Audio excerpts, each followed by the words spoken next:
Police اپنے مخصوص انداز میں تفتیش کرتی ہے تو قبر میں لیٹے مردے بھی بول اٹھتے ہیں۔ شبیر کے قتل میں شک کی بنیاد پر بستی کے جتنے نوجوان پکڑے گئے تھے وہ سب مشکوک سرگرمیوں میں ملوث تھے۔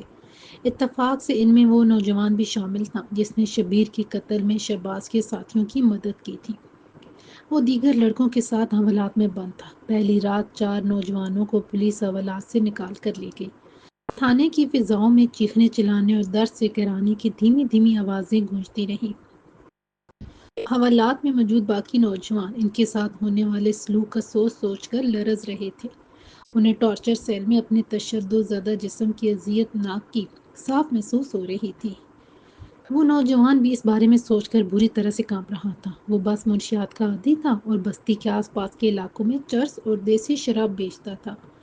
جابر نے 10,000 روپے کا لالچ دے کر اس کو شبیر کے قتل میں ساتھ ملایا تھا۔ اس کا کام بھی زیادہ مشکل نہیں تھا، بس اسے بوسیدہ مکان کے باہر پہرا دینا تھا اور بعد میں ایک کمرے کا دروازہ کھول دینا تھا۔ 10,000 کے عوض یہ کام اسے مشکل نہیں لگا تھا، لیکن اسے کیا معلوم تھا کہ جس کام کو وہ آسان سمجھ رہا تھا وہی اس کے لیے عذاب بننے والا تھا۔ صبح کے وقت چاروں لڑکوں کو واپس حوالات میں ڈال دیا گیا۔ ان کی حالت دیکھ کر باقیوں کی جان ہی نکل گئی۔ پولیس نے چاروں کو اس بے دردی سے مارا تھا کہ ان میں سیدھا بیٹھنے کی بھی ہمت نہیں رہی تھی۔ شام تک ان میں سے کسی کو تفتیش کے لیے نہیں لے جایا گیا، مگر رات ہوتی ہی مزید 4 قربان گاہ کی طرف لے جائے گئے۔ وہ نوجوان اب بھی بچا ہوا تھا، لیکن جسمانی تشدد سے پہلے ہی اس کے اعصاب چٹکنے لگے تھے۔ وہ اندر ہی اندر اتنا خوف زدہ تھا کہ دھاڑے مار مار کے رونے کی کسر رہ گئی تھی۔ آدھی رات کے وقت چاروں لڑکے واپس لائے گئے تو ان کی حالت بھی قابل رحم تھی۔ کوئی رو رہا تھا تو کوئی کرا رہا تھا، کسی میں تو اس کی بھی ہمت نہیں رہی تھی۔ پولیس نے آخری 4 نوجوانوں کو اشارہ کیا اور لاتے اور رائفلوں کے بٹ مارتے ہوئے عقوبت خانے کی طرف لے گئے۔ اس نوجوان کی حالت تشدد سے پہلے ہی عبرتناک ہو گئی تھی۔ اس کے قدم ڈگمگا رہے تھے، خون رگوں میں خشک ہونے لگا، آنکھوں کے سامنے اذیت ناک منظر گھومنے لگے۔ پولیس کے جوان نفرت اور غصے سے اسے گالیاں دیتے ہوئے آگے دھکیلتے جا رہے تھے۔ پولیس کا ڈرائنگ روم بڑے بڑے ترم خانوں کے لیے ایک ڈراؤنا خواب بنا ہوتا ہے، اور اپنی اکڑ خوں بھول کر پولیس کے آگے سارا کچا چٹھا کھول دیتے ہیں۔ وہ بیچارہ بھی زیادہ دیر حقیقت حال چھپا نہ سکا۔ تشدد کے ابتدائی نمونے ابھی شروع ہوئے تھے کہ وہ چاروں شانے چت ہو گیا۔ انسپکٹر اکرام شاہ پر افسران بالا اور عوامی ردعمل کا اتنا دباؤ تھا کتنی رات کے بھی وہ خود ان مشکوک افراد سے تفتیشی کی نگرانی کر رہا تھا۔ وہ اس وقت اپنے کمرے میں تھا۔ اس نوجوان نے زبان کھولنے کا وعدہ کیا تو اسے فوراً اطلاع دی گئی۔ وہ تیزی سے عقوبت خانے میں آیا۔ مضروب نوجوان فرش پہ اکڑوں بیٹھا خون سے کانپ رہا تھا۔ اس کے کپڑوں سے غلیظ تعفن اٹھ کر چاروں طرف پھیلا ہوا تھا۔ انسپکٹر اکرام شاہ اس کے سامنے ایک کرسی گھسیٹ کر بیٹھ گیا۔ بدبو کی وجہ سے اس نے اپنی ناک پہ رومال رکھ لیا تھا۔ ایک پولیس والے نے جھٹکے سے نوجوان کو سیدھا کیا تو وہ خوف سے گپ گپاتے ہوئے بولا، انسپکٹر صاحب مجھے معاف کر دیں، میں لالچ میں آ گیا تھا، مگر اس قتل میں میرا کوئی ہاتھ نہیں، میں بس مکان کے باہر کھڑا ہوا تھا۔ انسپکٹر نے اپنے بھاری ہاتھ سے اس کے گال پہ زوردار تماچا رسید کیا تو اس کا سر جھٹکے سے دوسری طرف مڑ گیا۔ انسپکٹر گرج کے بولا، کتے کے بچے، یہ بعد میں پتہ چلے گا تم کتنے قصوروار ہو، پہلے یہ بتاؤ اس قتل میں ملوث کون ہے؟ خبردار جھوٹ مت بولنا ورنہ چاقو سے بدن چیل کر نمک مرچ لگا دوں گا۔ دوپہر کا وقت تھا۔ شہباز علی خان اپنے شروع میں بیٹھا تھا۔ اس کے سامنے کرسی پہ آفاق بیٹھا ہوا تھا۔ شہباز کی نظریں بار بار سامنے لگے وال کلاک کی طرف اٹھ رہی تھیں۔ یہ وقت ایسا ہوتا تھا کہ اس کی بتابی فزوتر ہو جاتی تھی۔ نگاہیں لمحہ لمحہ سڑک کی طرف کالج یونیفارم میں نرم نرم قدموں سے چلتی ثریا کو تلاش کرتی تھی۔ وہ رات گئے تک دوستوں کے ساتھ موج مستیاں کرتا تھا۔ صبح جس وقت ثریا کالج جاتی وہ نیند کی وادیوں میں ہوتا تھا۔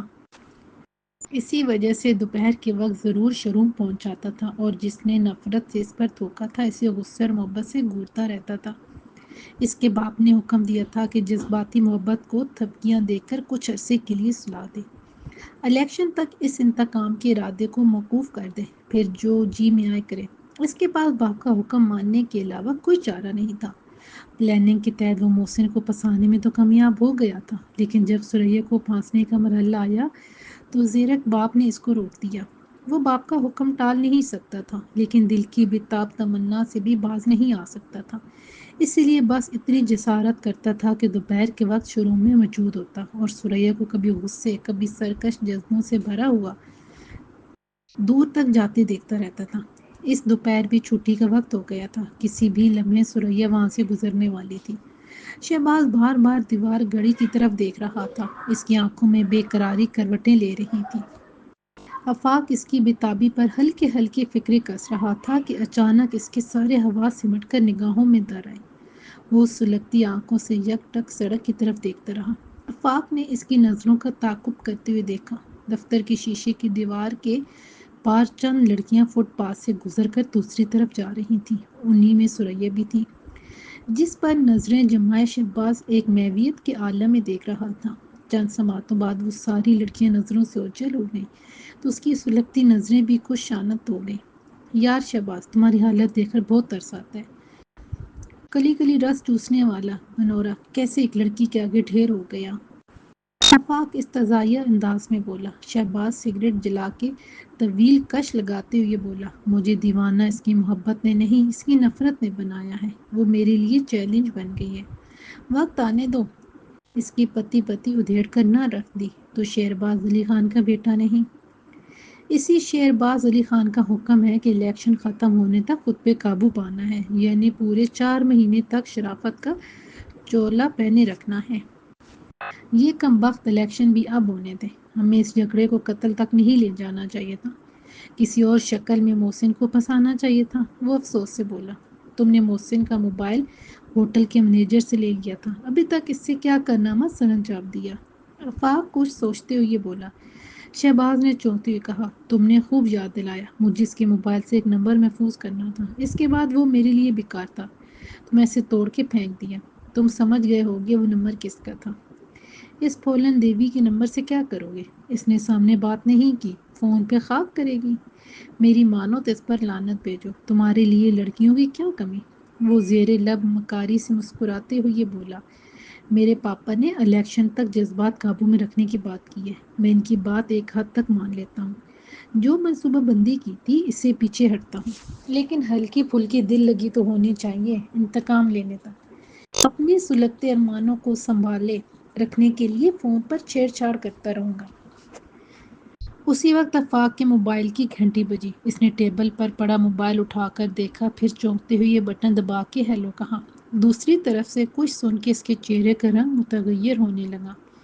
اس نے جلدی سے اپنی بات مکمل کی، پھر رابطہ منقطع کر کے پریشانی سے کہا، شہباز غضب ہو گیا ہے، جابر کو پولیس پکڑ کر لے گئی ہے۔ شہباز علی خان کو جھٹکا سا لگا۔ کیوں؟ یہ کب ہوا ہے؟ بہادر کہہ رہا تھا کہ صبح 10 بجے کے قریب پولیس نے اس کے گھر پہ چھاپہ مار کے اسے اٹھا لیا ہے، اس پر شبیر کے قتل کا الزام عائد کیا ہے۔ یہ کیا کہہ رہے ہو؟ پولیس کو اس پر شک کیسے ہوا ہے؟ اس نے چونکتے ہوئے پوچھا۔ پولیس جابر کے اس نشئی دوست کو پکڑ کر لے گئی تھی جس نے شبیر کے قتل کے دوران اس مکان کے باہر پہرا دیا تھا۔ اس میں پولیس تشدد سے ڈر کر اپنی زبان کھول دی۔ فی الحال تو اس کی زبان پر جابر کا نام آیا ہے، لیکن یہ سلسلہ یہاں رکنے والا نہیں، ہم بری طرح پھنسنے والے ہیں شہباز۔ جس خدشے کا اظہار میں نے کیا تھا وہ سچ ثابت ہونے والا ہے۔ آفاق شکستہ سی آواز میں بولا۔ شہباز کے ہونٹ بھیج گئے اور چہرے پر سخت تناؤ آ گیا تھا۔ اس نے متفکر لہجے میں کہا، یہ بہت برا ہوا آفاق، اس کمبخت جابر کو کہا بھی تھا کہ اس لڑکے کو سنبھالے، اس سے زیادہ پیسوں کا لالچ دے، جان سے مار دینے کی دھمکی دے دے، مگر اس نے سستی دکھا دی۔ اب پاپا مجھے معاف نہیں کریں گے، اگر پولیس جابر کے ذریعے ہم تک پہنچ گئی تو سمجھو قیامت آ جائے گی، اس سے پہلے ہمیں کچھ کرنا ہوگا۔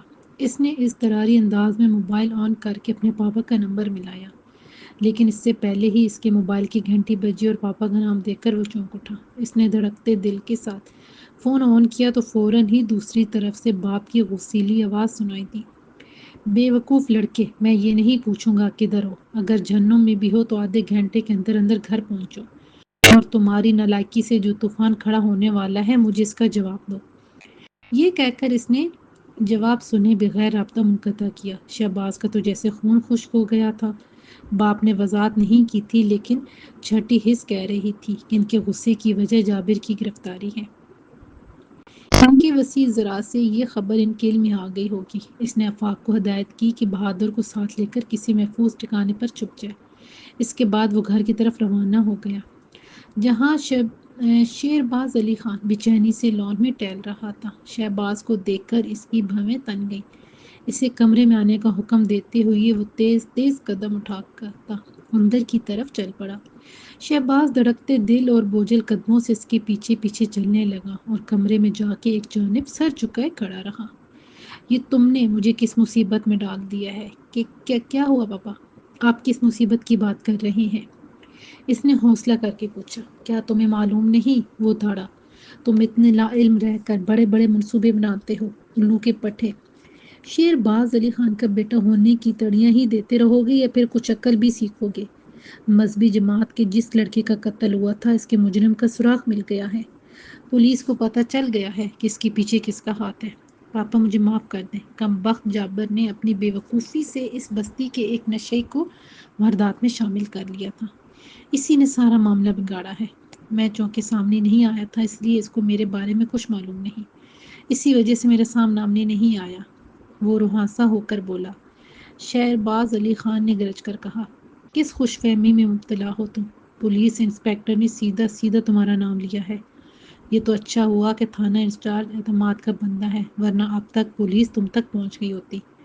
یہ کیسے ہوا؟ کیا جابر نے بھی منہ کھول دیا ہے؟ اس نے خوف اور حیرت سے پوچھا۔ پولیس کے تشدد اور انداز تفتیش سے بڑے بڑوں کی ہوا نکل جاتی ہے۔ جابر کون سا رستم تھا؟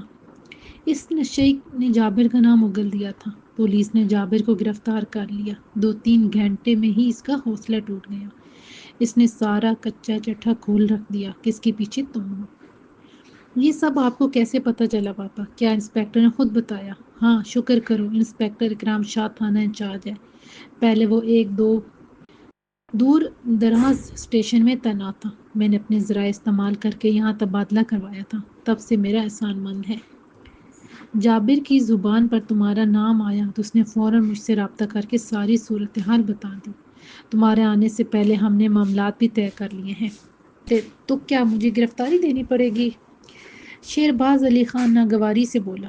تم نے جو بے وقوفی کی ہے، اس کی سزا تو یہی بنتی ہے، لیکن کیا کروں؟ الیکشن کے دن ہے، یہ خبر میڈیا تک پہنچی تو ایک طوفان اٹھ جائے گا۔ چودھری وقار اعظم کا ووٹ بینک تو متاثر ہوگا ہی، پارٹی کی قیادت بھی مجھ سے ناراض ہو جائے گی۔ اسی لیے میں نے انسپکٹر اکرام شاہ کو معاملہ دبانے کا کہہ دیا ہے۔ مگر یہ کیسے ہوگا پاپا؟ کیا کسی اور کو قربانی کا بکرا بنایا جائے گا؟ جس کے پاس طاقت اور دولت ہو، وقت پر کام آنے والی ذہانت ہو، پھر اس کے لیے قربانی کے بکروں کی کمی نہیں ہوتی۔ یہ بتاؤ جابر کیسا بندہ ہے؟ تم سے کس طرح کا تعلق ہے؟ وہ ایک غریب لڑکا ہے۔ باپ محنت مزدوری کر کے بیوی بچوں کو پالتا ہے، منشیات کا عادی ہے، بیچتا بھی ہے، میرے چھوٹے موٹے کام کرتا ہے، اس وجہ سے اس کی جیب گرم کرتا رہتا ہوں۔ اس کا پارٹی سے کوئی تعلق نہیں۔ شیرباز علی خان ایک طرف گھورتے ہوئے کچھ دیر تک سوچتا رہا، پھر ایک گہری سانس لے کر بولا، ٹھیک ہے، پھر اسی کو قربانی کا بکرا بناتے ہیں، تمہارا ذکر بیچ سے غائب کرا دیتے ہیں۔ اسی واردات میں میرے 2 اور بھی ساتھی شامل تھے، آفاق اور بہادر۔ جابر نے ان کا بھی نام لیا ہوگا۔ آفاق تو وہ ہے نا جو پارٹی کے لیے کام بھی کرتا ہے۔ دوسرا لڑکا کون ہے؟ کیا یہ بھی پارٹی کا ہے؟ نہیں، یہ دوسرے علاقے کا ہے، ایک آٹو ورک شاپ میں مکینک ہے۔ جابر کی طرح یہ بھی میرے چھوٹے موٹے کام کرتا ہے، جیسے کسی کو ڈرانا دھمکانا ہو، کسی سے قرض وصول کرنا ہو، میں ان دونوں کو بیچتا ہوں۔ اس کے علاوہ شہر سے باہر میرا ایک خفیہ ٹھکانہ ہے، بہادر اس کی دیکھ بھال کرتا ہے۔ اس کا مطلب ہے صاحبزادے نے ایک گینگ بنایا ہوا ہے۔ بعد میں پوچھوں گا اس خفیہ ٹھکانے میں کیا کچھ ہوتا ہے، پہلے اس مسئلے سے نمٹ لوں۔ شیرباز علی خان تن سے بولا، ایک بات ہے پاپا، جابر نے جب میرا نام لیا ہوگا تب تھانے کا دوسرا عملہ بھی موجود ہوگا، ان میں سے کوئی اس راز کو فاش تو نہیں کرے گا؟ تم سے پہلے یہ بات میرے دماغ میں آئی تھی، انسپکٹر سے پوچھا تھا۔ اس کے مطابق تفتیشی ٹیم کے 2 جوانوں کو بھی اس بات کا علم ہے، لیکن پریشانی کی کوئی بات نہیں، تھانوں میں ایسے واقعات ہوتے رہتے ہیں۔ تھانہ انچارج اسی لیے اپنے ساتھ ایسا عملہ رکھتا ہے جو راز کی حفاظت کرنا جانتا ہو۔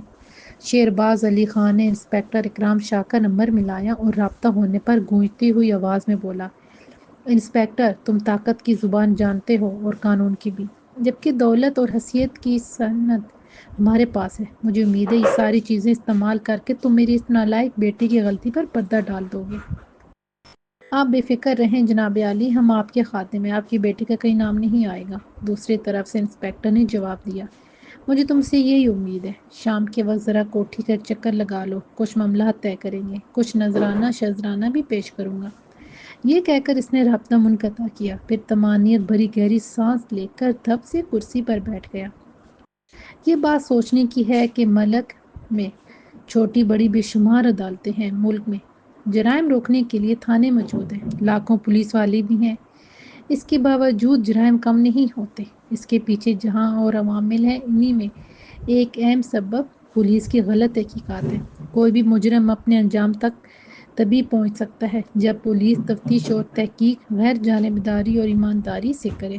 ایسا اس لیے بھی نہیں ہوتا کہ طاقت کے ایوانوں میں سیاسی بساط بچھا کر مورچ چلانے والی بڑی شخصیات انہیں استعمال کرتی ہیں۔ یوں طاقتور کے سامنے سر تسلیم خم کرنا پولیس کی ضرورت بن جاتا ہے۔ اس کے علاوہ پولیس والے خود بھی پیسے کی بھوک میں بددیانتی کی تھوک چاٹتے رہتے ہیں۔ ملک بھر میں تھانے سے جڑا تاثر کسی بھی لحاظ سے اطمینان بخش نہیں۔ شریف شہری ظلم سہ کر بھی تھانے کا رخ کرنے کی ہمت نہیں کرتا۔ وہ جانتا ہے کہ باہر سے زیادہ تھانے کے اندر ستم کے طور نرالے ہوتے ہیں، جن سے جان چھڑانی دشوار ہوتی ہے۔ بااثر مجرم کے سامنے تھانہ انچارج کو عدالت سے سزا دلوانے تک کئی موضوعوں پر لڑنا پڑتا ہے، ساتھ ہی عوامی رد عمل کا سامنا کرنا ہوتا ہے۔ مجرم کی پشت پر موجود بااثر سیاسی اور مذہبی شخصیات سے نمٹنا ہوتا ہے، اور ساتھ ساتھ محکمے کے اعلیٰ افسران کو بھی جواب دینا پڑتا ہے۔ انسپیکٹر اکرام شاہ کو بھی ایسی حالات کا سامنا تھا۔ شبیر کے کیس میں وہ ایک طرف سے اپنے افسران بالا کے حکم کے مطابق تفتیش میں پھرتیاں دکھا رہا تھا، تو دوسری طرف ملک حاکم علی اور شہرباز علی خان جیسے سیاسی جگاردریوں پر اپنی وفاداریاں ثابت کر رہا تھا۔ ملک حاکم علی خان علاقے کا MNA تھا، جس کے آئندہ بھی منتخب ہونے کا امکان تھا۔ اس کا حکم ماننا ضروری تھا۔ اس سے کہیں زیادہ وہ شہرباز علی خان کا ممنون احسان تھا۔ اس کی ڈیوٹی ایک دور دراز تھانے میں تھی۔ بہت ہاتھ پاؤں مارنے کے باوجود کہیں سنوائی نہیں ہو رہی تھی۔ ایسے میں شہرباز نے اپنے تعلقات استعمال کر کے اسے اپنے علاقے میں تعینات کروا دیا تھا۔ نشئی نوجوان عابد اور جابر سے تفتیش کے دوران جب شہباز علی خان کا نام اصل مجرم کے طور پر سامنے آیا تو اس کے ہاتھ پاؤں پھول گئے۔ یہ اتنا خطرناک انکشاف تھا کہ اس کو اپنی کرسی ہلتی ہوئی نظر آئی تھی۔ اس کے شاطر دماغ نے فوری ایسی حکمت عملی تیار کی کہ افسران بالا اور عوام بھی مطمئن ہو جائیں۔ اس نے پہلے تو وہاں موجود سپاہیوں کو سختی سے سمجھا دیا کہ شہباز علی خان کا نام کسی کی زبان پر نہیں آنا چاہیے۔ پھر فوراً شہرباز علی خان سے رابطہ کر کے اسے ساری صورتحال بتائی۔ دونوں بڑی دیر تک ایسی حکمت عملی طے کرتے رہے کہ شہباز علی خان صاف بچ جائے۔ پھر وہ اس سے ملنے اس کوٹھی پر چلا گیا۔ کیس کی صورتحال پر بات کرنے کے علاوہ اپنی وفاداری کے عوض نذرانہ بھی تو وصول کرنا تھا۔ شہباز بھی کمرے میں موجود تھا۔ وہ کھاتے پیتے رہے اور بااثر خاندان کے مجرم بیٹے کو بچانے کی تدابیر بھی سوچتے رہے۔ انسپیکٹر میرا بچہ بھی نہ سمجھ ہے، یہ میری تقلید کرتے ہوئے سیاسی بازی گری دکھانے چلا تھا کہ سر کے بل گر پڑا۔ اب اس نالائق کو اس مشکل سے بچانے کی ذمہ داری تمہاری ہے، شہرباز علی خان نے کہا۔ انسپیکٹر اکرام شاہ میز پر چنے ہوئے کھانوں سے لطف اٹھاتے ہوئے بولا، شہباز اتنا بھی نہ سمجھ نہیں جناب عالی، اس کی منصوبہ بندی کے بارے میں جان کر میں خود دنگ رہ گیا تھا۔ اگر ہم بستی کے نشئی نوجوان کو شامل تفتیش نہ کرتے تو میں کہیں اور لکیر پیٹتا رہ جاتا۔ شہرباز علی خان نے دانت پیستے ہوئے کہا، اس کمبخت کے بارے میں کیا سوچا تم نے؟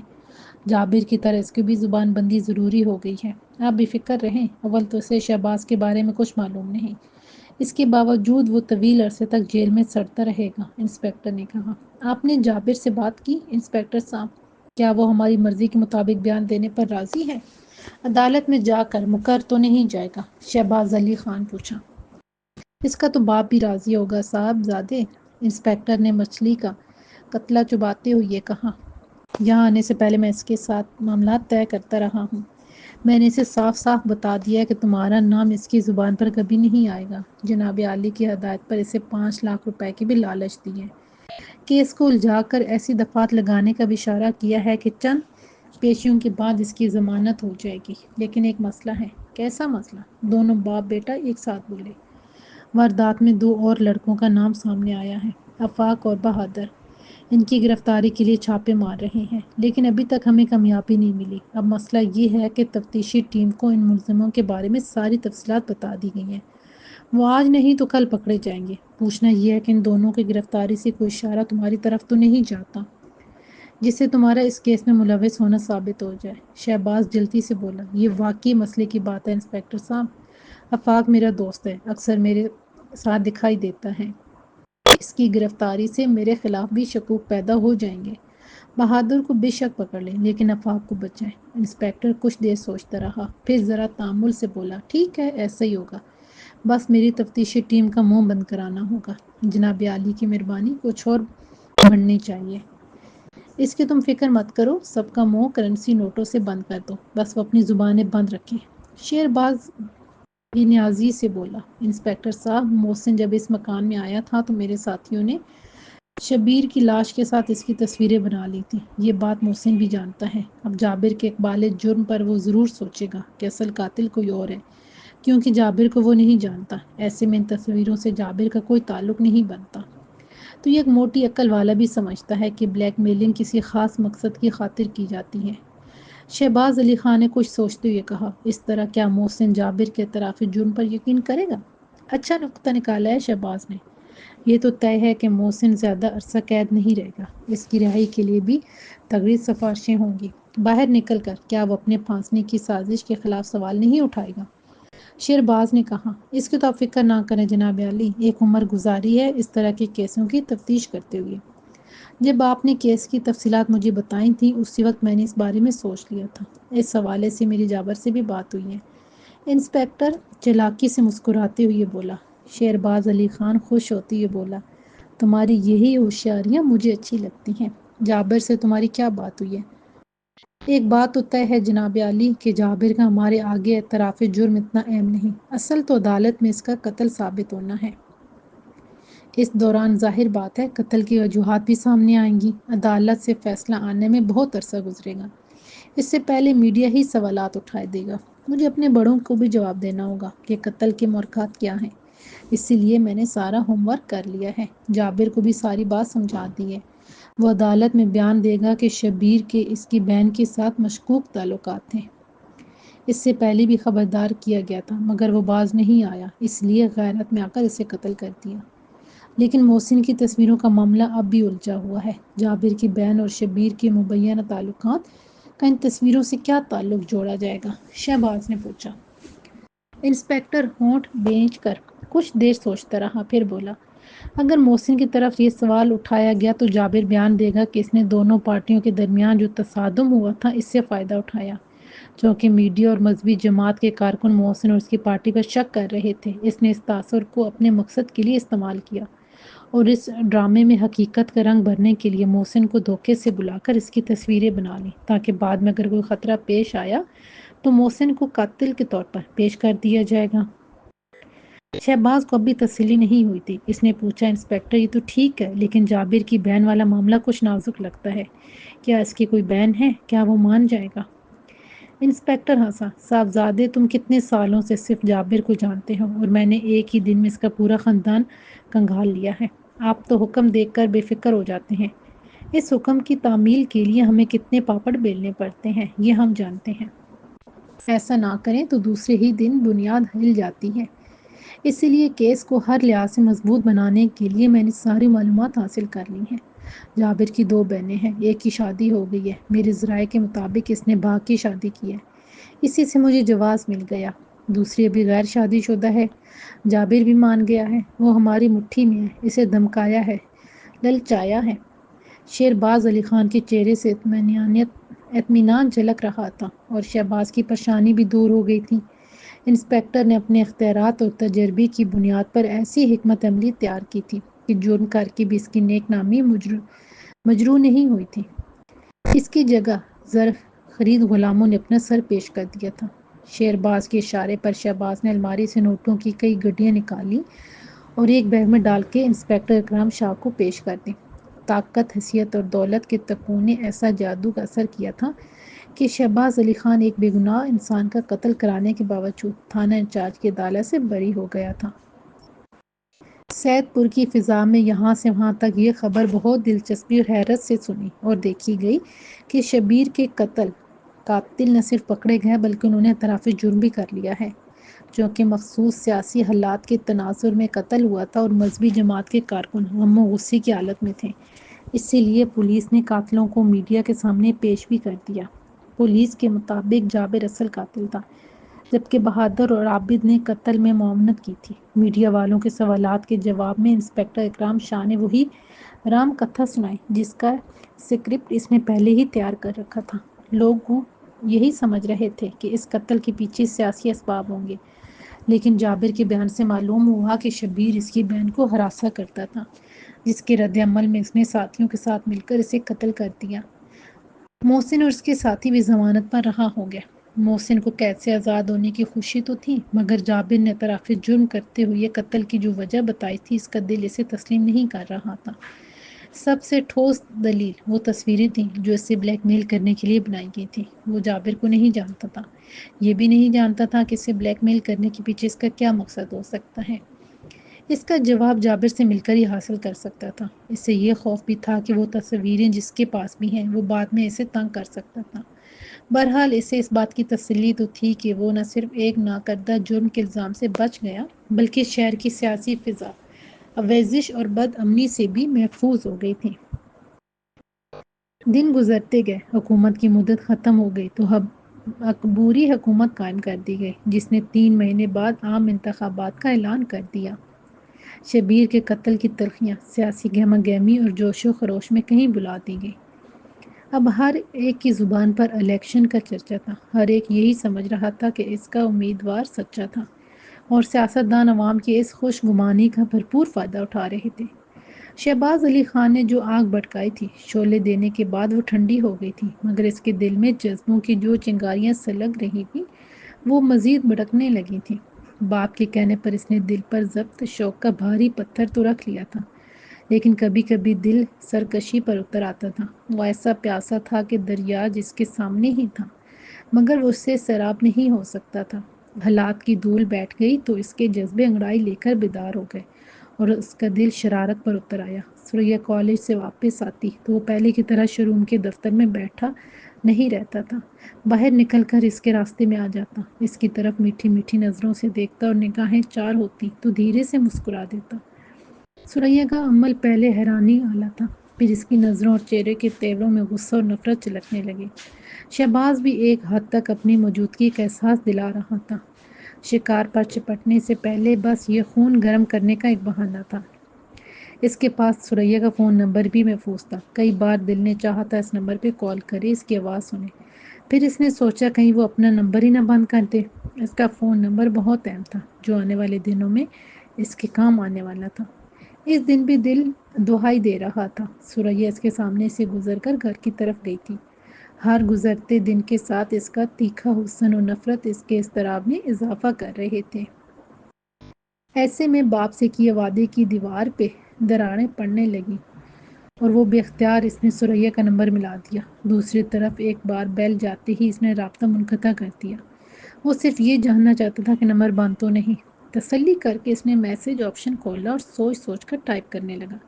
میں نہیں جانتا کہ اس میسج کو پڑھ کر تمہارا رد عمل کیا ہوگا، میں بس اتنا جانتا ہوں کہ جب سے تمہیں دیکھا ہے اپنی سدھ بدھ کھو بیٹھا ہوں۔ کیا تم اتنی مہربانی کرو گی، مجھے ہوش میں لاؤ گی؟ اس نے دھڑکتے دل سے میسج ثریا کے نمبر پر بھیج دیا۔ بہت دیر تک جواب نہیں آیا۔ وہ بظاہر دیگر کاموں میں مشغول رہا۔ اس پر شو روم کی ذمہ داریاں تھیں، سیاسی مصروفیات بھی بڑھ گئی تھیں، آئے روز جلد سے جلوس اور کارنر میٹنگز ہوتی تھیں۔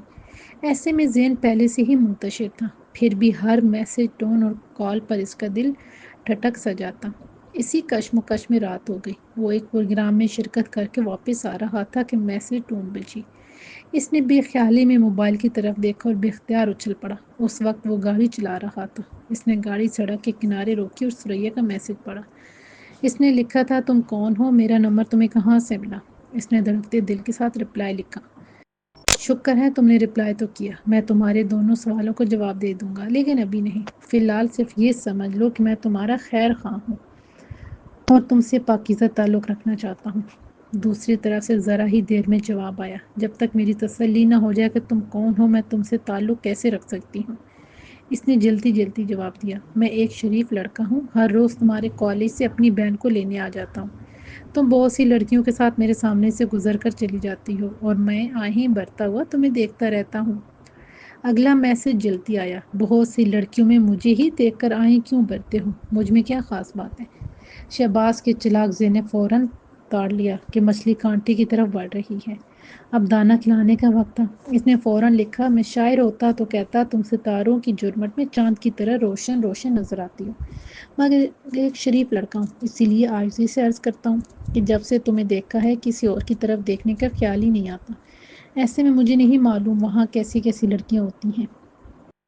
دوسری طرف بہت دیر تک خاموش رہے، اس نے گاڑی میں بیٹھے بیٹھے 2 سگریٹ ختم کر لیے۔ اسی دوران ایک کال آ گئی، ایک جگہ الیکشن کے حوالے سے کارنر میٹنگ تھی، اسے شہباز علی خان کے ساتھ جانا تھا۔ اس نے گہری سانس لی اور موبائل ڈیش بورڈ پر رکھ دیا۔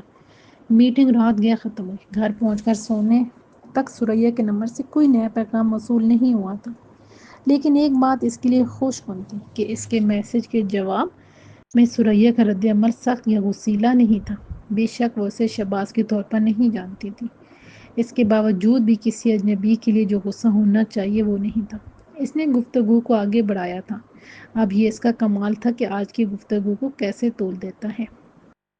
محسن کی مصروفیات بڑھ گئی تھیں، الیکشن کی تاریخ کا اعلان ہوتے ہی تمام سیاسی پارٹیاں اپنی اپنی جیت کے لیے سرگرم ہو گئی تھیں۔ جوڑ توڑ، دعوے وعدے اور سیاسی گہما گہمی کا ایک ماحول گرم ہو گیا تھا۔ محسن کی پارٹی کی حیثیت سید پور میں کمزور تھی، جبکہ شہباز کی پارٹی ہمیشہ سے اس علاقے میں مضبوط پوزیشن پر رہی تھی۔ چودھری وقار اعظم کا یہ آبائی علاقہ تھا، اس لیے محسن کو ملک حاکم علی کے لیے میدان ہموار کرنے میں زبردست مشکلات درپیش تھیں۔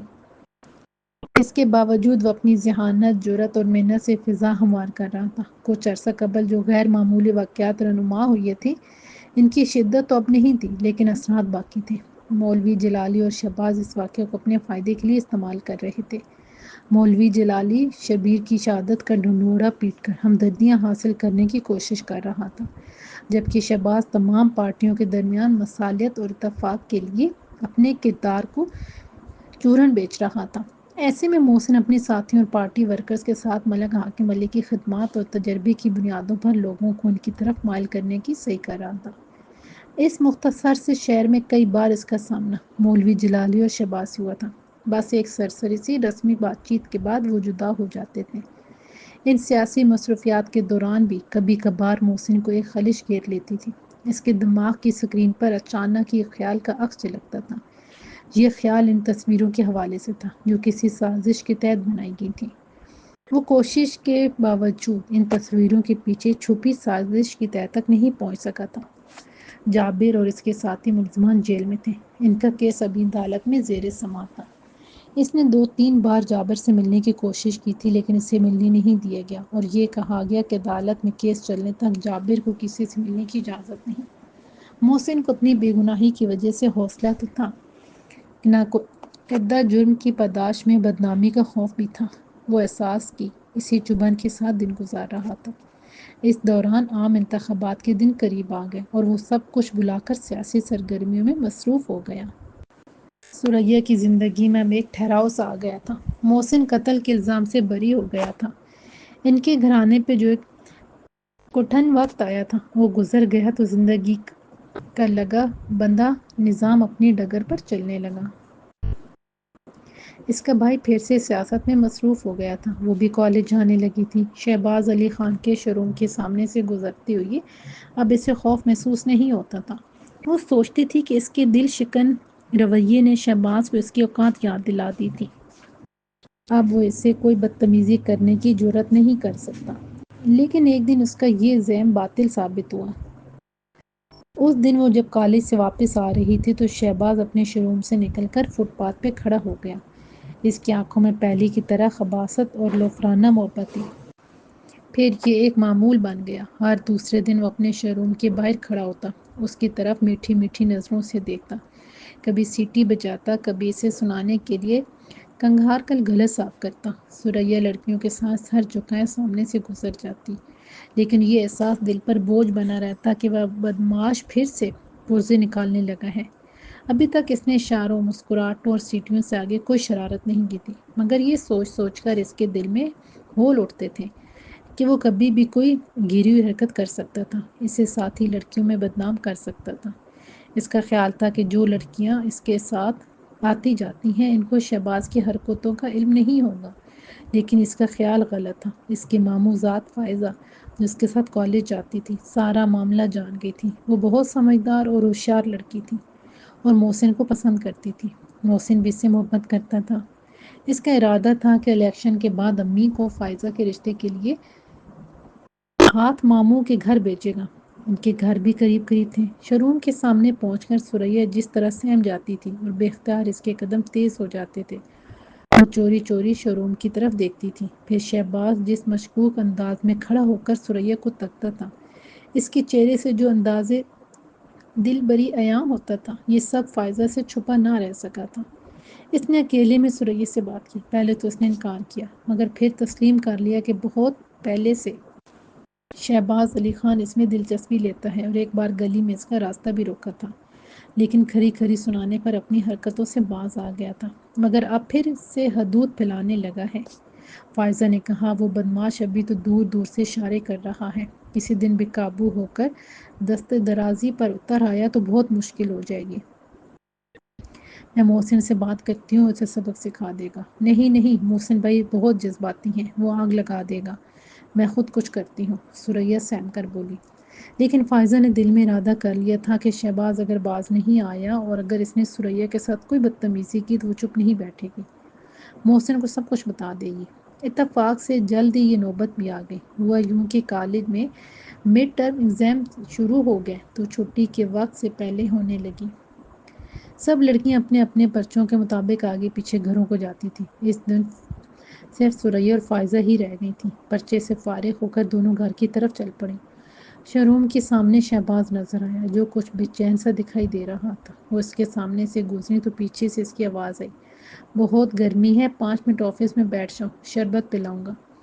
ان دونوں کے قدم ٹھٹک گئے۔ پھر اگلے لمحے ثریا نے پلٹ کر خونوار لہجے میں کہا، شربت میں تھوڑا سا زہر ملا کر خود پی جاؤ، تمہارے جیسا بدبخت زمین پر بوجھ ہے، جان چھوٹ جائے گی۔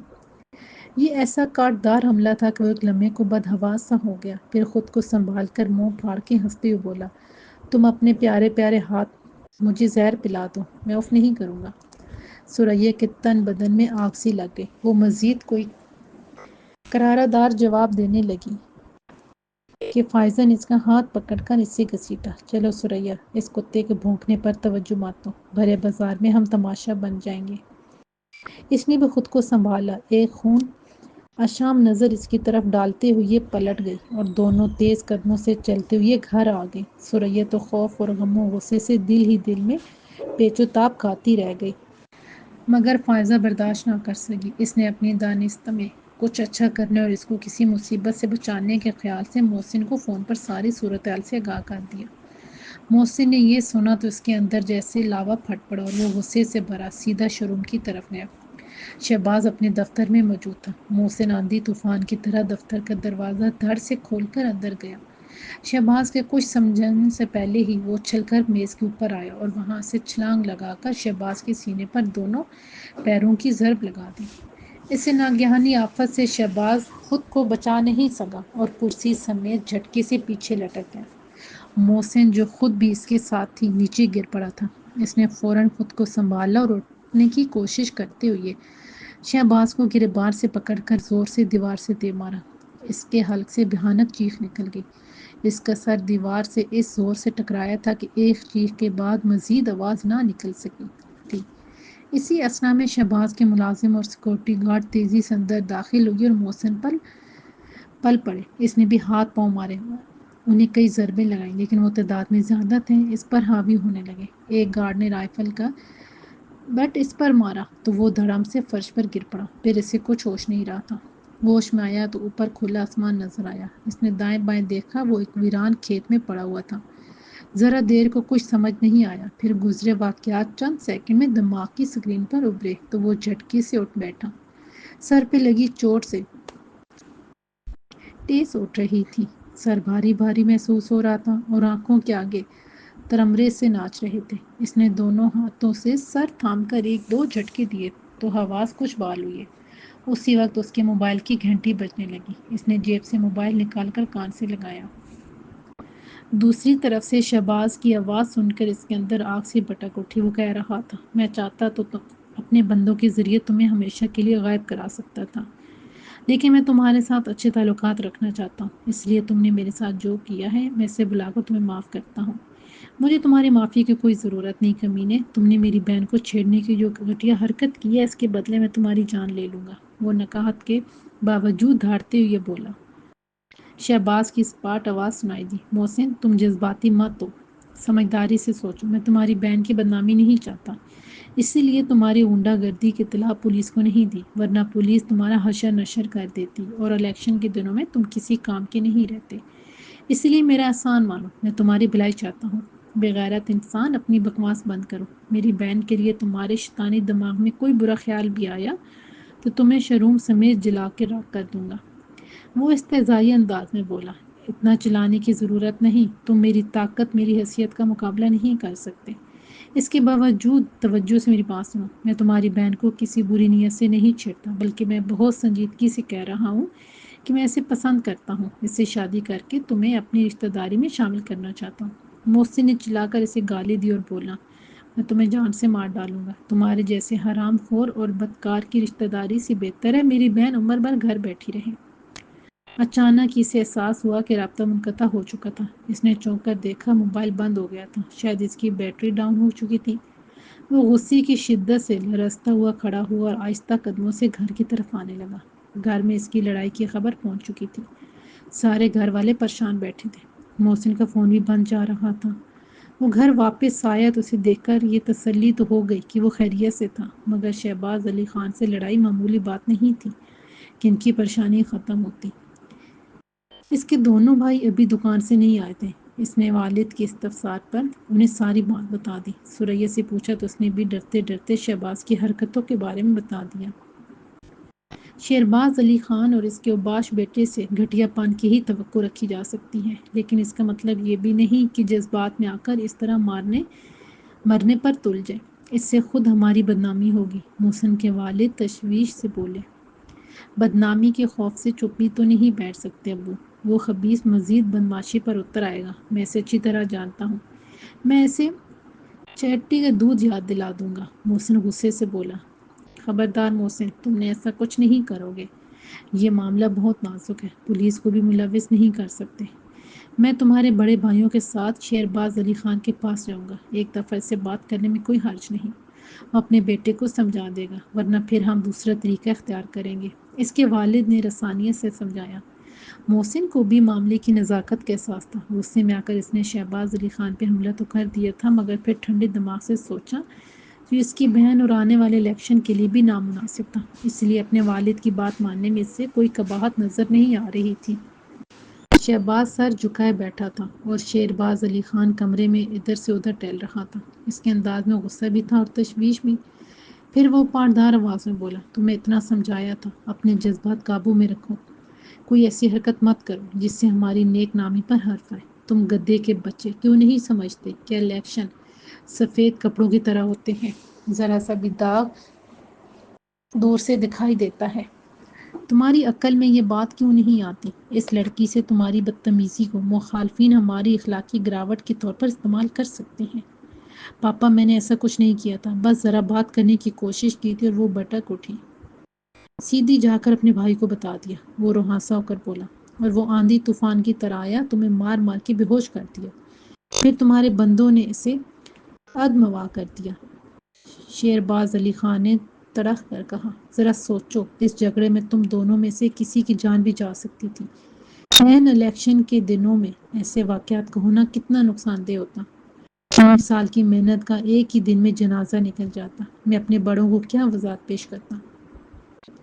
تم جذباتی نوجوان جو دل میں آئے کر گزرتے ہو، یہ نہیں سوچتے اس کے اثرات کتنے بھیانک ہو سکتے ہیں۔ سوری پاپا، میں آئندہ احتیاط کروں گا، لیکن ایک بات ہے، میں اس لڑکی سے واقعی محبت کرنے لگا ہوں اور اس سے اپنی شریک حیات بنانا چاہتا ہوں، وہ ندامت سے بولا۔ شہرباز علی خان گہری نظروں سے بیٹی کی طرف دیکھتا رہا، پھر طویل سانس لے کر بولا، اتنے بگاڑ کے بعد کس منہ سے اس کا رشتہ مانگنے جائیں گے؟ تمہاری اور محسن کی لڑائی کا معاملہ اس لڑکی کے باپ اور بھائیوں کے علم میں بھی آ گیا ہوگا۔ بہت ممکن ہے وہ پولیس سے رجوع کریں، یہ بھی ہو سکتا ہے وہ براہ راست مجھ سے ملنے کا فیصلہ کریں۔ ایسے میں بہتر یہ ہوگا کہ ان کے کسی اقدام سے پہلے ہم پیش قدمی کر لیں۔ تمہاری نالائکی کی گند صاف کرنے کا یہی مناسب طریقہ ہے کہ میں خود جا کر ان سے معافی مانگوں۔ اس سے ایک طرف ہمیں سیاسی ہمدردیاں حاصل ہوں گی اور دوسری طرف اس لڑکی کا رشتہ مانگنے کی راہ بھی ہموار ہو جائے گی۔ وہ ایک موقع پرست سیاست کار تھا، وقت آنے پر گدھے کو باپ بنانے کے فلسفے پر عمل کرتا تھا۔ اس وقت بھی سیاسی ماحول کو خراب ہونے سے بچانے اور اپنے بیٹے کی پسند حاصل کرنے کے لیے خود مخالفین کے دروازے پہ جانے کی بات کر رہا تھا۔ وہ اسی وقت اپنے ڈرائیور اور گن مین کے ساتھ اس بازار کی طرف روانہ ہو گیا جہاں محسن کی بھائیوں کی دکان تھی۔ وہ جب پہنچا تو دونوں بھائی دکان بند کرنے میں مصروف تھے۔ اس کو اپنے سامنے دیکھ کر چونک پڑے۔ انہیں محسن اور شہباز کی لڑائی کی خبر مل چکی تھی۔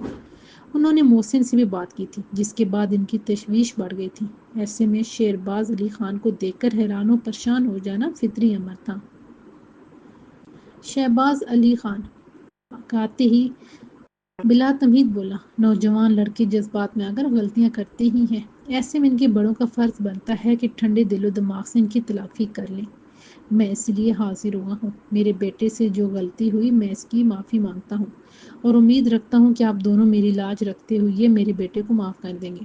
احسان سنجیدگی سے بولا، آپ کے بیٹے نے جو غلطی کی ہے اس کی معافی تبھی مل سکتی ہے کہ جب آئندہ ایسا نہ کرنے کی یقین دہانی کرائی جائے۔ آپ خود دل پہ ہاتھ رکھ کر بتائیں اس کے کتنے بھیانک نتائج برآمد ہو سکتے ہیں۔ آپ کی بات درست ہے، آئندہ میرے بیٹے سے ایسی غلطی نہیں ہوگی، اور اس کی ایک صورت یہ ہے کہ میں آپ کی بہن کو اپنی بیٹی بناتا ہوں۔ میں صدقے دل سے چاہتا ہوں کہ میرے بیٹے نے آپ کی عزت پہ جو کیچڑ اچھالنے کی کوشش کی ہے اس کو میں اپنے ہاتھوں سے صاف کرتا ہوں۔ آپ اپنے بڑوں سے بات کر لیں اور اطمینان سے سوچ کر مجھے جواب دیں۔ یہ کہہ کر وہ ان دونوں بھائیوں کو ہکا بکا چھوڑ کر چلا گیا۔ دونوں دیر تک ایک سکتہ امیز خاموشی کے زیر اثر رہے۔ پھر وسیم ناگوارگی سے بولا، آپ کیا سمجھتے ہیں بھیا، اس کی یہ پیشکش قابل غور ہے؟ کیا امی ابو کو اس کی خواہش بتا دیں؟ احسان نے سوچتے ہوئے کہا، اس نے معافی اور ہماری بہن کا ہاتھ مانگ کر اخلاقی طور پر ہمیں مجبور کیا ہے کہ ہم یہ بات امی ابو تک پہنچائیں۔ دونوں گھر آئے اور کھانے کے بعد اپنے والدین سے علیحدگی میں اس سلسلے میں بات کی۔ محسن بھی موجود تھا۔ یہ سنتے ہی وہ ایک دم پھٹ پڑا اور شہرباز کو برا بھلا کہنے لگا، محسن تمہارا غصے میں آنا فطری بات ہے، لیکن ہمیں سوچنے دو، ہو سکتا ہے اس میں خیر کا کوئی پہلو ہو۔ اس کے والد نے گمگیر لہجے میں کہا۔ وہ غصے سے بولا، آپ بھی کتنے سادہ ہیں ابو، ایسے بندے سے خیر کی توقع رکھتے ہیں جس کا شر ایک دنیا جانتی ہے۔ اپنے غصے کو قابو میں رکھو محسن، ہمیں سوچ سمجھ کر مناسب جواب دینے کا موقع دو۔ ضروری نہیں کہ ہم فوراً یہ رشتہ منظور کر لیں، اگر انکار بھی کرنا ہے تو معقول انداز میں کرنے دو۔ احسان ڈانٹتے ہوئے بولا، شہرباز علی خان کو میں بالکل پسند نہیں کرتا، لیکن اس نے اعلیٰ ظرفی کا مظاہرہ کیا ہے۔ وہ جھگڑے کو بڑھانے کی بجائے معذرت کرنے خود آیا ہے، ایسے میں اس کی پیشکش کا جواب بھی اعلیٰ ظرفی سے دینا ہوگا۔ وسیم نے بھی رائے دی، چھوٹے بھیا آپ اس شاطر کی چالوں سے واقف نہیں، وہ ایسا منافق ہے کہ بغل میں چھری منہ میں رام رام، اس کے لیے بولا جاتا ہے۔ میری رائے پوری شدت سے اس پیشکش کی مخالفت میں ہے۔ محسن جھٹکی سے اٹھتے ہوئے سرکش لہجے میں بولا اور لمبے لمبے ڈگ بھر تک کمرے سے نکل گیا۔ اس کمبخت شہباز کی نیچ حرکت سے محسن بہت غصے میں ہے، اسی لیے اس کی ناراضگی بجا ہے۔ تم دونوں ذرا ٹھنڈے دماغ سے سوچو کہ ہمیں کیا جواب دینا ہے، اس کے والد تحمل سے بولے۔ احسان ٹھہرے ٹھہرے لہجے میں بولا، شہرباز علی خان بہت طاقت اور دولت کا مالک ہے، اس نسبت سے شہباز بھی ایک بڑی جائیداد اور حیثیت کا وارث ہے۔ وہ نوجوان ہے، اس نے جذباتی ہو کر ہماری بہن کے ساتھ بدتمیزی تو کی، اس کی تلافی کے لیے باپ خود چل کر آیا اور ہماری بہن کو اپنی عزت بنانے کا فیصلہ کیا۔ ہمیں بھی جذبات سے نکل کر سنجیدگی سے فیصلہ کرنا ہوگا۔ تم باپ بیٹے جو بھی فیصلہ کرو، مگر یہ مت بولو کہ محسن کی بھی سننی ہوگی، اس نے اپنی رائے پہلے ہی دے دی ہے، اس کی والدہ تشویش سے بولی۔ محسن کو ہمارے فیصلے کو تسلیم کرنا ہوگا، ہم نے اپنی بہن کی شادی تو کرنی ہے، شہباز اتنا برا بھی نہیں کہ ہم ایک دم اسے مسترد کر دیں، وسیم نے کہا۔ اس پیشکش کو منظور کرنے میں بظاہر کوئی کبات نظر نہیں آتی، اس کے والد نے سوچتی ہوئی آواز میں کہا۔ اس کے باوجود ہم ابھی فیصلہ نہیں کریں گے۔ شہباز علی خان کو مناسب انداز میں یہ پیغام دے دو کہ الیکشن ختم ہونے تک صبر کر لیں، تب تک ہم فیصلہ بھی کر لیں گے اور محسن کا غصہ بھی ٹھنڈا ہوگا۔ انہوں نے ایک طرح سے مثبت عندیہ دے دیا تھا۔ اگلے دن محسن بھی اس فیصلے کے بارے میں جان گیا۔ وہ پہلے ہی ان سے ایسے فیصلے کی توقع رکھے ہوئے تھا۔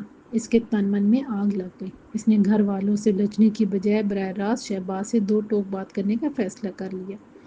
اس نے اس کے نمبر پہ کال کی۔ چند بار بیل جانے کے بعد دوسری طرف سے ہیلو کی آواز سنائی دی۔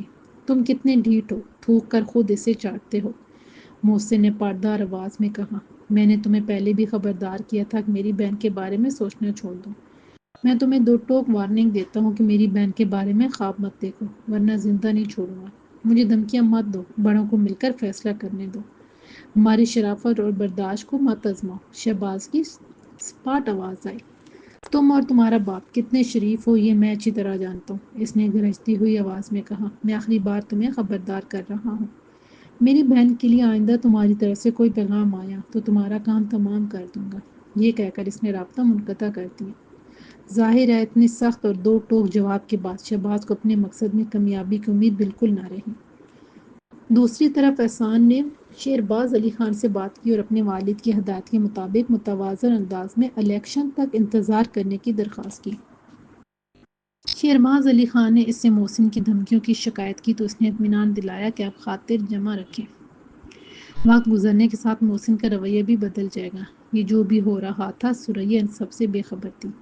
اسے معلوم ہوتا تو اس کا فیصلہ بھی محسن سے مختلف نہیں ہوتا۔ شہباز کی بدتمیزی نے اس کے دل میں نفرت سی بھر دی تھی۔ اسے خوف تھا کہ اب اس کے بھائی اسے کالج جانے کی اجازت نہیں دیں گے، لیکن ایسا کچھ نہیں ہوا۔ اس کے بجائے ایک کیریوین ان کے لیے مقرر کر دی گئی اور محلے کی 6-7 لڑکیاں اس میں کالج جانے لگیں۔ ایک طرف سریا شہباز کے حوالے سے غم و غصے اور نفرت کے احساس سے گزر رہی تھی، دوسری طرف نامعلوم خیر خواہ کی میٹھی باتوں کے زیر اثر اسی کی طرف دھیرے دھیرے بڑھ رہی تھی۔ اسے معلوم نہیں تھا جس کو اس نے نفرت سے ٹھکرایا تھا وہی موبائل اس کے ذریعے اس کے قریب آتا جا رہا تھا۔ شہباز نے خود کو کالج کی ایک لڑکی کے بھائی کے طور پر متعارف کرایا تھا۔ وہ میسج پر ایسے مہذب اور شاعرانہ انداز میں اس سے گفتگو کرتا تھا کہ کچھ دن بے نیاز رہ کر پھر وہ خود کو اس سے بات کرنے سے روک نہیں سکی اور غیر محسوس طریقے سے اس کی باتوں کے جال میں پھنستی چلی گئی۔ وہ کالج کی پر شباب لڑکی تھی۔ سوشل اور الیکٹرانک میڈیا نے دوسرے لڑکیوں کی طرح اسے بھی ریشمی احساسات اور جذبات سے آشنا کر دیا تھا۔ اس کی آنکھیں بھی کسی گلپوش وادی میں کسی خوبرو ہمدم کے خواب دیکھتی تھیں۔ اس کا دل بھی دھڑک دھڑک کر کسی محبت کرنے والے ساتھی ایک نامانوس پہچان کے ساتھ موبائل کے ذریعے اس کے دل پر دستک دی تو وہ بہت دیر تک دل کا دروازہ بند نہ رکھ سکی اور جھجکتی ہوئی اس راستے پر چل پڑی جس پہ وقتی طور پر تشنہ آرزو کی تسکین کا سامان تھا، چائے جانے کا خوشگوار احساس تھا، لیکن وہ نہیں جانتی تھی کہ اس راستے کی دوسری جانب لوٹے قافلوں کی دھول تھی، ناسمجھی اور لا علمی کی ایک ناقابل تلافی بھول تھی۔ الیکشن کا دن قریب آ رہا تھا۔ سیاسی گہما گہمی اور افراتفری بھی اس کے ساتھ بڑھ گئی تھی۔ محسن اور شہباز اب کھل کر ایک دوسرے کی مخالفت کرنے لگے تھے۔ شہباز کو شروع میں ایک امید سی تھی کہ اس کا رشتہ منظور ہو جائے گا اور وقت گزرنے کے ساتھ محسن اپنے بڑوں کی بات مان کر اس کی مخالفت سے باز آئے گا، لیکن ایسا نہیں ہوا۔ اس نے اپنے والد اور بھائیوں کو مجبور کیا اور انہوں نے رشتے سے انکار کر دیا۔ شہباز یہ سب نہیں بھولا تھا، لہٰذا محسن کے لیے ذاتی عناد اور کینہ بھی اس کی سیاسی مخالفت میں شامل ہو گیا تھا۔ اب وہ ہر مصلحت کو بالائے طاق رکھ کر محسن کے لیے مشکلات کھڑی کر رہا تھا۔ سید پور میں ان کی پارٹی کی اکثریت تھی۔ ہمیشہ سے ہی اس علاقے میں چودھری وقار اعظم کی پوزیشن مضبوط رہی تھی۔ اس کے پیچھے شہباز علی خان کی مضبوط برادری اور اس کی دولت کا بھی اہم کردار ہوتا تھا۔ الیکشن کا دن آیا اور ملک حاکم علی کی دوسری بار مسلسل جیت ہو گئی۔ سید پور میں اگرچہ مخالف امیدوار نے اکثریت حاصل کی تھی، لیکن ملک صاحب نے پہلے کی نسبت اس علاقے سے زیادہ ووٹ لیے تھے۔ اس کے پیچھے محسن کی سخت محنت بھی شامل تھی۔ حلقے کے دوسرے علاقوں سے ملک حاکم علی نے اتنے زیادہ ووٹ حاصل کیے تھے کہ مخالف امیدوار کی بڑی لیڈ کے باوجود 5,000 سے زیادہ ووٹوں کے فرق سے وہ الیکشن جیت گئے۔ اس پورے صوبے میں ان کی پارٹی نے سادہ اکثریت حاصل کی تھی، مگر حکومت بنانے کے لیے انہیں کئی آزاد امیدوار اور چھوٹی جماعتوں کو اپنے ساتھ ملانا پڑا۔ بہرحال یہ ہماری سیاست کا طرح امتیاز ہے کہ الیکشن جیتنے کے لیے بھی، وزیر اعلیٰ اور وزیر اعظم بننے کے لیے بھی جوڑ توڑ سازشوں اور بریف کیسوں کا بازار گرم ہوتا ہے۔ سیاسی وفاداریاں بھی ذاتی مفادات کے لیے بدل جاتی ہیں۔ اس بار بھی ایسا ہی ہوا اور ملک حاکم علی کی پارٹی اپنا وزیر اعلیٰ منتخب کرانے میں کامیاب ہو گئی۔ خود ان کو بھی وزارت مل گئی تھی۔ شہباز علی خان کچھ عرصے تک اپنے امیدوار کی ناکامی کا سوگ مناتا رہا، لیکن وہ بہت موقع اور مفاد پرست شخص تھا۔ چڑھتے سورج کے مطابق اپنا قبلہ و کعبہ متعین کرتا تھا۔ پچھلی مرتبہ اگرچہ ملک حاکم علی جیت گئے تھے، لیکن مرکز میں ان کی حکومت نہیں تھی، اس لیے وہ چودھری وقار اعظم کی پارٹی سے ہی جڑا رہا۔ نئے الیکشن میں اس کو امید تھی کہ ملک حاکم دوسری بار نہیں جیت سکے گا، مگر توقع کے برعکس وہ جیت گئے اور ان کی پارٹی بھی حکومت بنانے کے قابل ہو گئی تھی۔ ایسے میں اس کے اندر سویا ہوا ابن الوقت بیدار ہو گیا۔ خوش قسمتی سے اس کے پاس دولت تھی، سماجی حیثیت تھی اور ایک بڑی برادری کی طاقت بھی تھی۔ وہ کسی بھی پارٹی کی طرف لڑکتا، بہت سے ہاتھ اسے تھام لینے لپکتے تھے۔ نئی حکومت کی تشکیل کے ساتھ ہی اس نے اپنے ارادوں کو عملی جامہ پہنانے کی کوششیں شروع کی۔ بیک ڈور ڈپلومیسی اور مڈل مین ایسے موقعوں پر اہم کردار ادا کرتے ہیں۔ اس نے بھی پارٹی کے بااثر شخصیات سے رابطے بڑھائے اور 90 تولے انداز میں ملک حاکم کے قریب ہوتا گیا۔ اپنی وفاداری اور تابعداری کا سیر پھونکنے میں ایسا کامیاب ہوا کہ چند مہینوں میں ہی ہر جگہ ملک حاکم کے ساتھ نظر آنے لگا۔ اب بھی عوام یہ قربتیں سمجھنے کی کوشش کر رہے تھے کہ اس نے باقاعدہ ملک حاکم کی پارٹی میں شمولیت کا اعلان کر دیا۔ یہ اعلان کسی کے لیے حیران کن تھا یا نہیں، لیکن محسن کے لیے شدید دھماکہ خیز تھا۔ جس شخص نے ملک صاحب کو ہرانے کے لیے اپنی ساری توانائیاں صرف کی تھیں، اب وہی شخص ان کا ہم نوالہ اور ہم پیالہ بن گیا تھا۔ وہ بہت عرصے سے سیاست میں تھا، اسے سیاسی رویوں کی بد چلنی کا بھی احساس تھا۔ وہ جانتا تھا کہ سیاست کہنے کی حد تک عوامی خدمت کا ذریعہ، مگر اصل میں منافقت کا منبع ہے۔ جہاں تک محسن جیسے کارکنوں کی بات ہے، وہ ہمیشہ ہی جذباتی ہوتے ہیں، جن کا بنیادی مقصد اپنی پارٹی کے لیے اور اپنی سیاسی نظریے کے لیے اپنی صلاحیتیں صرف کرنا ہوتا ہے۔ وہ بے غرض و بے لوث ہوتے ہیں۔ سیاسی ہیجان میں یہی ان کے لیے باعث اطمینان ہوتا ہے کہ ان کا لیڈر جیت گیا ہے۔ آنے والے 5 سالوں تک وہ بے شک اس جیت کے بدلے برے ثمرات ہی سمیٹتے رہے۔ محسن کے ساتھ بھی ایسا ہی ہوا تھا۔ الیکشن کے بعد ملک صاحب جب وزیر بن گئے تو محسن مبارکباد دینے گیا۔ ملک صاحب نے دیگر کارکنوں کے ساتھ اسے بھی سینے سے لگایا اور اچھے اقدامات کا وعدہ کیا تھا، مگر دن گزرنے کے ساتھ ساتھ ان کے وعدے بھی پانی کے بلبلوں کی طرح غائب ہو گئے۔ وقت کے ساتھ ساتھ فاصلے ان کے بھی بڑھتے چلے گئے تھے۔ اب انہیں کرسی مل گئی تھی، اب کہاں وہ التفات، کہاں کی غریب نوازی، کہاں ووٹرز کی ناز برادریاں۔ زندگی کے اپنے جمیلے، اپنی مصروفیات ہوتی ہیں۔ محسن بھی الیکشن کی ہنگامہ آرائی بھول کے زندگی کے تقاضوں میں نمٹنے میں مصروف ہو گیا۔ اسے معلوم نہیں تھا زندگی کی ہنگامہ خیزیاں ابھی ختم نہیں ہوئی تھیں۔ وقت کے دریا میں ابھی اس کے لیے زندگی کے بڑے تلاطم چھپے ہوئے تھے۔ کچھ عرصے پہلے اس کی شہباز کے ساتھ جو کشیدگی تھی، الیکشن کے بعد وہ ان تلخ واقعات کو ذہن و دل سے نکال چکا تھا۔ لیکن شہباز کچھ بھی نہیں بولا تھا۔ اسے نفرت بھی، ثریا سے محبت بھی، اور ان بہن بھائیوں کے رویوں سے جڑا انتقام بھی۔ وہ ایک کینہ پرور نوجوان تھا۔ ثریا کا رشتہ منظور نہ کرنے کو اس نے اپنی انتہائی بےعزتی سمجھا تھا۔ الیکشن کے بعد اس کے باپ نے تو سیاسی پٹری بدل دی، وہ بھی اپنے باپ کی انگلی پکڑ کر ہی چلتا تھا، اس لیے سیاسی وفاداریاں تبدیل کرتے ہوئے ایک لمحے کو بھی نہیں ہچکچایا تھا۔ حالات جب معمول پر آ گئے تو اس کے دل میں انتقام کی سلگتی چنگاریاں اب شعلے دینے لگیں۔ ثریا نے اس کی محبت کے جواب میں نفرت سے جس طرح تھوکا تھا، یہ بات وہ بھلا نہیں سکا تھا۔ دونوں باپ بیٹے نے ملک حاکم کی پارٹی جوائن کر لی تھی۔ ایک آدھ مہینے میں ہی وہ یہ جان گیا تھا کہ محسن جیسے نظریاتی اور مخلص کارکن صرف الیکشن کے دنوں میں ہی اہم ہوتے ہیں۔ اقتدار کی کرسی پہ براجمان ہونے کے بعد ایسے نوجوان نظر انداز کر دیے جاتے ہیں اور ان کی جگہ خوش آمدی اور خود غرض لوگ قریب آ جاتے ہیں۔ شہباز اور اس کا باپ بھی ایسے ہی لوگوں میں شامل تھے۔ وہ ملک حاکم کے قریب ہوتے گئے اور محسن جیسے مخلص کارکن کہیں گم ہو گئے۔ اس صورتحال سے شہباز کو حوصلہ مل گیا اور اس نے ثریا کے سرکش رویے پر سبق سکھانے کا فیصلہ کر لیا۔ اس کے بعد ثریا سے رابطے کا ذریعہ موجود تھا۔ اس نے بہت احتیاط اور شرافت سے ثریا کے دل میں گھر کر لیا تھا۔ ثریا نے ایک دفعہ اشارے میں سے ملنے کی بات کی تھی۔ اگر وہ اپنی بہن کو لینے کالج تک آتا ہے تو کم از کم اپنی صورت تو دکھا دے۔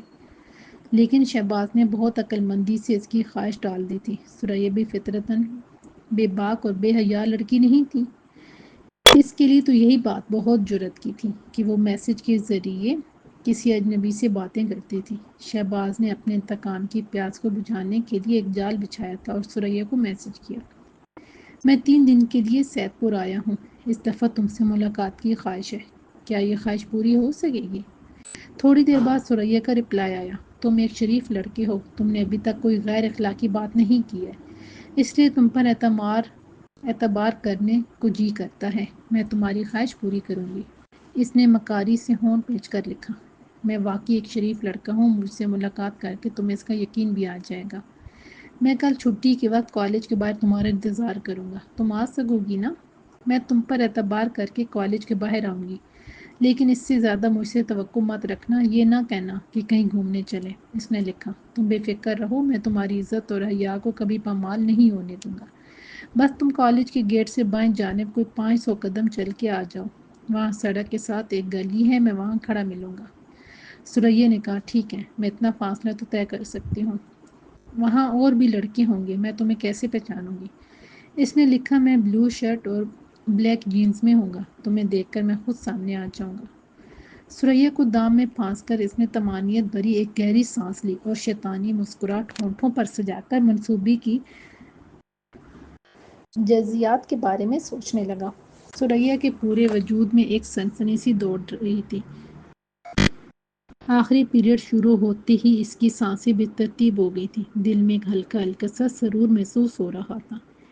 کسی انجانے احساس سے خوف بھی چھپا ہوا تھا۔ کئی مہینوں سے جس اجنبی نے میسیجز کے ذریعے سے تعلق قائم کر رکھا تھا، آج اسی مانوس اجنبی سے ملنا تھا۔ آخری پیریڈ شروع ہوا تو وہ اگلی کلاس میں نہیں گئی۔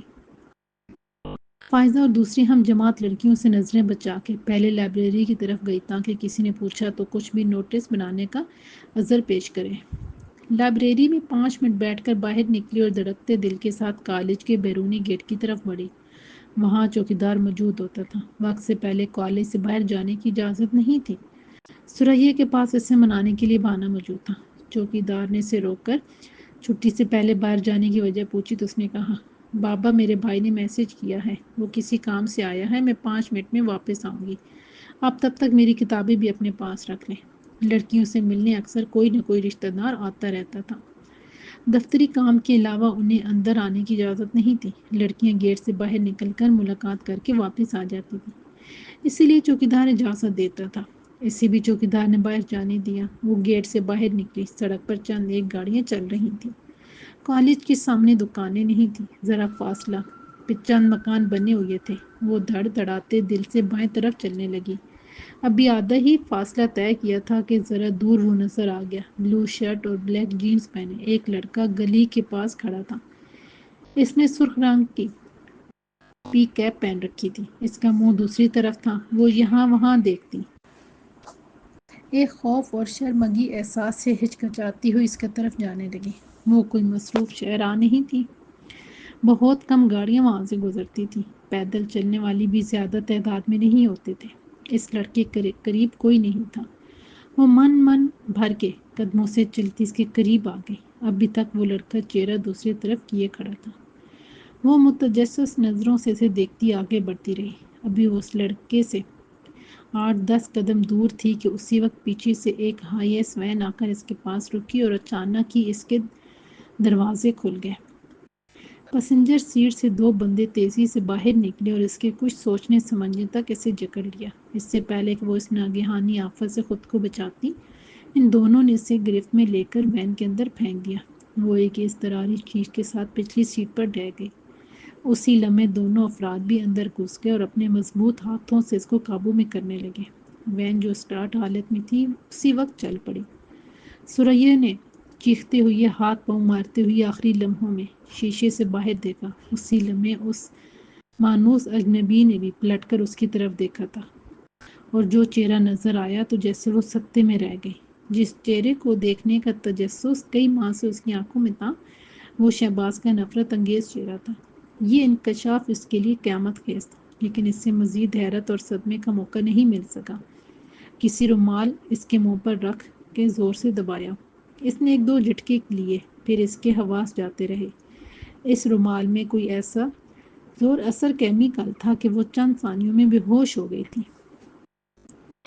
چھٹی کی گھنٹی بجی تو فائزہ ثریا کے بارے میں سوچتی ہوئی کلاس روم سے باہر آئی اور طویل راہداری اور برآمدوں میں اسے تلاش کرنے لگی۔ باہر کھلے لان میں بھی دور دور تک اس کی نظریں دوڑائیں، لیکن وہ کہیں بھی دکھائی نہ دی۔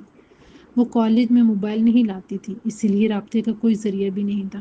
پارکنگ ایریا میں بھی چھٹی کے وقت ان کی کیری وین آ جاتی تھی۔ فائزہ یہ سوچ کر اس طرف آئی کہ شاید وہ وین میں بیٹھ گئی ہو، مگر اس میں باقی لڑکیاں تو موجود تھیں۔ ثریا غائب تھی۔ فائزہ کے دماغ میں اچانک ایک خیال آیا اور اس نے تیزی سے چوکیدار کے پاس جا کر اس سے ثریا کے بارے میں پوچھا تو اس نے جواب سے اسے مزید حیران پریشان کر دیا۔ وہ بے نیازی سے بولا، 20 منٹ پہلے وہ آئی تھی، اپنی کتابیں مجھے دے کر گیٹ سے باہر گئی تھی۔ اس نے بتایا تھا کہ کیوں جا رہی ہے۔ وہ پرتشویش لہجے میں بولی، وہ کہہ رہی تھی کہ بھائی آیا ہے، اس سے مل کر 5 منٹ میں آ جائے گی۔ ابھی تک واپس نہیں آئی کیا؟ اور فائزہ کا دل دھک سے رہ گیا۔ کئی طرح کے نگفتگی نے، خیالات نے ایک دم دل و دماغ پر حلہ بول دیا۔ چوکیدار سے ثریا کی کتابیں لے کر وہ تیزی سے گیٹ سے باہر نکلی۔ دائیں بائیں اور سامنے سڑک پر بہت سی لڑکیاں اپنے گھروں کی طرف جاتی ہوئی نظر آ رہی تھیں۔ اس نے وحشت زدہ نظروں سے ان سب میں ثریا کو تلاش کرنے کی کوشش کی اور اس کی نگاہیں مایوسی لوٹ آئیں۔ ثریا نے آخری پیریڈ مس کیا تھا۔ چوکیدار کے مطابق 20 منٹ پہلے وہ اپنے بھائی سے ملنے گیٹ سے باہر نکلی تھی۔ کیا محسن آیا ہوگا؟ وہ تیزی سے واپس چوکیدار کے پاس آئی اور اس سے موبائل لے کر محسن کا نمبر ملانے لگی۔ رابطہ ہونے پر اپنے حواس درست کرتے ہوئے بولی، میں فائزہ بول رہی ہوں، آپ کالج آئے تھے کیا؟ ثریا آپ کے ساتھ ہے؟ نہیں تو میں کالج نہیں آیا تھا۔ کیا مسئلہ ہے؟ تم ایسا کیوں پوچھ رہی ہو؟ محسن کی الجھن امیز آواز سنائی دی۔ اس کی جی میں آیا کہ اسے پوری بات بتا دے، پھر کسی اندیشے کے تحت بولی، نہیں کوئی مسئلہ نہیں، ابھی چھٹی ہوئی ہے، ہم وین میں اس کا انتظار کر رہے ہیں، وہ ابھی تک نہیں آئی، مجھے لگا شاید آپ آئے ہوں، خیر آپ پریشان مت ہوں، وہ کینٹین کی طرف گئی ہوگی، میں دیکھتی ہوں۔ رابطہ منقطع کر کے وہ چند ثانیے سوچتی رہی، پھر ایک اور خیال کے تحت اس نے ثریا کے نمبر پہ کال کی۔ اس نے سوچا ہو سکتا ہے آج وہ موبائل ساتھ لے آئی ہو، مگر اس کا موبائل بند تھا۔ اس نے مایوسی سے فون چوکیدار کو واپس کیا اور بوجھل بوجھل قدموں سے وین میں آ گئی۔ اس کے چہرے سے وحشت ٹپک رہی تھی، پہلے کبھی ایسا نہیں ہوا تھا۔ باقی لڑکیاں بھی ثریا کی عدم موجودگی کی وجہ سے پریشان دکھائی دے رہی تھیں۔ ڈرائیور بار بار ہارن بجا کر چلنے کا کہہ رہا تھا۔ چند لڑکیاں بھی ناگوارگی سے ثریا کے وقت پر نہ آنے کی شکایت کر رہی تھیں۔ تمام لڑکیاں کالج کے احاطے سے جا چکی تھیں۔ اب صرف کالج اسٹاف تھا یا پھر وین میں موجود لڑکیاں۔ فائزہ بدحواسی کے عالم میں کبھی گیٹ سے باہر جاتی، کبھی اندر آ کر چوکیدار سے الجھتی، کئی بار پوچھی ہوئی باتیں پھر پوچھتی۔ چوکیدار بھی اب تشویش میں مبتلا ہو گیا تھا۔ اس دوران وین کے ڈرائیور نے مزید رکنے سے انکار کر دیا اور لڑکیوں کو لے کر چلا گیا۔ اب صرف ایک لڑکی فائزہ کے ساتھ رہ گئی تھی۔ بہت سا وقت گزرا، کالج کا سارا عملہ بھی چھٹی کر گیا، چوکیدار نے بھی کہہ دیا کہ وہ گیٹ بند کرنے لگا ہے، وہ باہر چلی جائے۔ فائزہ ساتھی لڑکی کے ساتھ کالج سے باہر نکلنے پر مجبور ہو گئی اور پریشانی کے عالم میں بجھے دل سے گھر کی طرف چل پڑی۔ ایک امید یہ تھی کہ ہو سکتا ہے ثریا کسی کام سے دور گئی ہو اور وہاں سے سیدھا گھر گئی ہو، مگر وہ گھر پر بھی نہیں پہنچی تھی۔ اب بات چھپانے کی نہیں رہی تھی۔ فائزہ نے اس کی امی اور بھابھیوں کو بتا دیا۔ انہوں نے رشتہ داروں اور اس کی سہیلیوں کو فون کیا، مگر ہر طرف سے جواب نفی میں آیا۔ اس کا موبائل بھی موجود نہیں تھا۔ اس کے نمبر پہ کال کی گئی، مگر وہ مسلسل بند تھا۔ سپیر بھی ڈھل گئی تو ان کے ہاتھ پاؤں پھول گئے۔ کئی وحشتناک خیالات انہیں زہریلے ناگنوں کی طرح ڈسنے لگے۔ سب سے زیادہ پریشانی کی بات یہ تھی کہ ثریا نے چوکیدار کو بھائی سے ملنے کا بتایا تھا۔ اس کا مطلب تھا وہ اپنی مرضی سے گئی تھی۔ اس کی امی اور بھابھیاں اس کے کردار کی پختگی کو جانتی تھیں، لیکن جس طرح وہ بھائی کا حوالہ دے کر غائب ہوئی تھی، یہ بات ان کے لیے حیرت ناک تھی اور وحشت ناک بھی۔ بالآخر عورتوں نے یہ بات مردوں کے علم میں لانے کا فیصلہ کیا۔ گھر میں والد موجود تھے۔ انہیں بتایا گیا۔ محسن اور اس کے بھائی دکان پر تھے۔ بہن کے غائب ہونے کی ہولناک خبر سن کر تینوں فوری طور پر گھر آ گئے اور سر جوڑ کر کسی نتیجے پر پہنچنے کی کوشش کرنے لگے۔ انہوں نے فائزہ سے بھی تفصیل سے پوچھا۔ اس نے ساری بات بتا دی۔ چوکیدار کے نمبر سے اس نے محسن کو فون کیا تھا۔ محسن کے موبائل میں اس کا نمبر محفوظ تھا۔ اس نے چوکیدار سے بات کی۔ اس نے تفصیل سے اس کے ہر سوال کا جواب دے دیا۔ اب یہ بات ان کے لیے بدنامی کی تو تھی، پریشانی کی بھی تھی۔ اس کا موبائل بھی گھر میں نہیں تھا۔ یہ ساری باتیں کیسے شک و بارتی تھیں جس کے نتیجے میں سب گھر والوں کا سر شرم سے جھک جاتا تھا۔ ویسے سوچنا نہیں چاہتے تھے، لیکن اشارے ایسے مل رہے تھے کہ ثریا کی پاکیزگی اور اس کی حیا پر ذہن و دل میں شیطانی وسوسے پیدا ہو رہے تھے۔ ایک محسن تھا جو کسی اور زاویے سے سوچ رہا تھا۔ وہ ثریا کے کردار پر شک کرنے کی بجائے اس کے تانے بانے شہباز کے شیطانی کردار سے جوڑ رہا تھا۔ اس کی کمینگی اور بد فطرتی کا وہ برسوں سے شاہد تھا۔ بہت ممکن ہے کہ ماضی کے واقعات کے رد عمل میں شہباز نے کوئی گھٹیا حرکت کی ہو، مگر یہ سوچ محسن کے دماغ کی پیداوار تھی، کوئی ثبوت یا گواہ اس کے خلاف نہیں تھا۔ انہوں نے شام تک انتظار کیا، پھر فیصلہ کیا کہ ثریا کے غائب ہونے کی اطلاع پولیس کو دی جائے۔ محسن کے دماغ میں شہباز کے خلاف شک ابھرتے ہی وہ اس کے شو روم کی طرف گیا۔ وہ ذرا فاصلے سے گہری نظروں سے جائزہ لیا۔ شہباز اپنے آفس میں دکھائی دے رہا تھا۔ باہر بھی کوئی ہلچل یا غیر معمولی حرکت نظر نہیں آئی تھی۔ 2 سیکورٹی گارڈ معمول کے مطابق موجود تھے۔ اس کے علاوہ کوئی اور ہتھیار دست بندہ دکھائی نہیں دے رہا تھا جسے کچھ اندازہ ہوتا۔ بہت دیر بیٹھنے کے بعد محسن وہاں سے واپس آ گیا، لیکن دل پہ شک نے جو عکس چھوڑا تھا وہ کسی طور مٹ نہیں رہا تھا۔ شہباز کے فتنہ پرور اور پرفریب کردار کی کمینگی کو وہ اس قدر جانتا تھا کہ اس سے کسی بھی کم ظرفی کی امید کی جا سکتی تھی۔ اس کے والد اور بھائی کسی نامعلوم ملزم کے حوالے سے ثریا کو تلاش کر رہے تھے اور اس کے دل و دماغ پر ایک ہی نام مجرم کے طور پر جھلک رہا تھا، اور وہ نام تھا شہباز علی خان۔